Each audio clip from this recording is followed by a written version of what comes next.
The murder of a 15-year-old in Norfolk striking a chord in the community. This being the third teen shot and killed in the Mermaid City this year. Citizens want the violence to stop. 13 News Now reporter Megan Puryear joins us here in the studio. David, truly so much loss in such a short amount of time. Now, I spoke with a community leader today in Norfolk about how to handle this grief. This is a community problem, and it requires a community solution.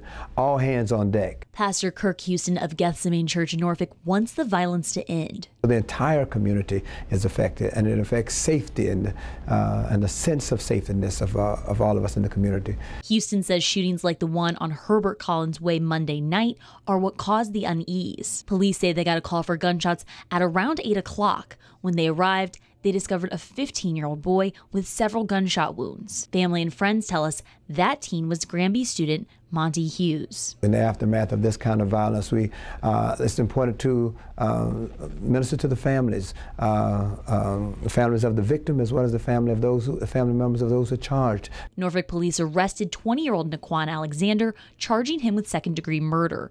Emergency crews took Hughes to the hospital, where he later died. You can imagine there is anger, there is grief, heart-wrenching grief to have to, bury a 15 or 16-year-old. Houston says in the aftermath of tragedy, we need to talk. Grief, anger, guilt and blame and denial. Houston says these are normal human responses and they must be faced. And so counseling support for all involved, and oftentimes when those emotions are raw, it's a good time to talk to them about choices and decisions and making better choices and decisions.